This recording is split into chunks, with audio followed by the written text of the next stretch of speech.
மகிமையான சுவிசேஷத்தை கர்த்தர் நமக்கு கொடுத்தார் என்றால் நாமெல்லாம் நீதிமானாக்கப்பட வேண்டும் என்பது தேவ சித்தம். ஹல்லேலூயா.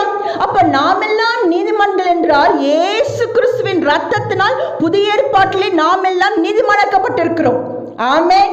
ஏனென்றால் என் பிள்ளைகளை நான் முன்னே அறிந்திருக்கிறேன். ஹல்லேலூயா. தம்முடைய ஒரே பேரான குமாரனுக்கு நமக்கு ஒப்பான சாயல் நமக்கு கொடுத்திருக்கிறார். ஆதலால் பாருங்க, நீதிமானுக்கு தான் மகிமையுள்ள வாழ்க்கை. ஹல்லேலூயா. எந்த நீதிமான்? கிறிஸ்துவுக்குள்ளான வாழ்கிற நீதிமான். ஆமென். இயேசு கிறிஸ்துவில் பிறந்தவர்கள் நீதிமான்கள். இயேசு கிறிஸ்துவுக்குள் வாழ்கிறவர்கள் நீதிமான்கள். உலக நீதியில் வாழ்பவர்கள் நீதிமான்கள் அல்ல. அவர்களே ஒரு ஆள்கைக்குள் இருந்து அவர்களே நான் நீதிமான் என்று சொல்வது அல்ல மக்களே. வேதம் சொல்லுகிறது நீதிமான்.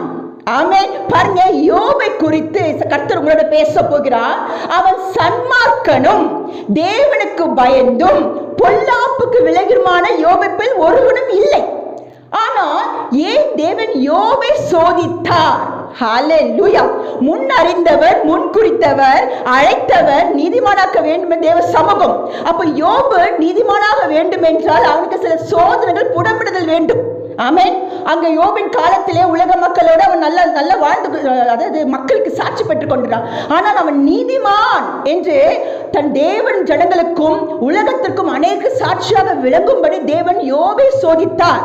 பாருங்க, ஒரு மகிமை சுவிசேஷம் தெரியுங்களா?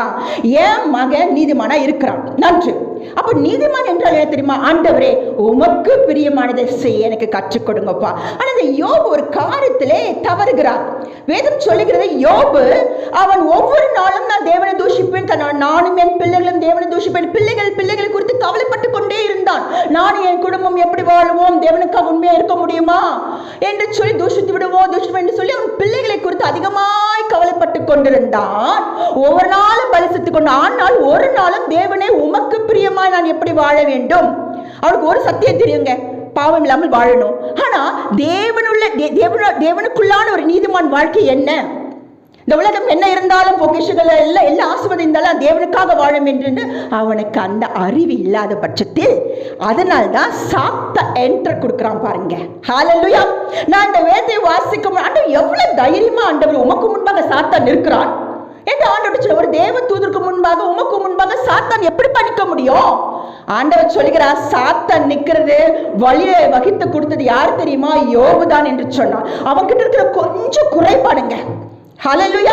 எப்பொழுதும் குடும்பங்கள், அந்த உலகத்தின் ஆசீர்வாதங்கள், சில காரியங்கள், தேவனுக்காக உண்மையா இருக்க வேண்டும், உத்தமனா இருக்க வேண்டும் எல்லாமும் இருந்தாலும் உன் நீதிமான் என்று சொல்லுகிறார்.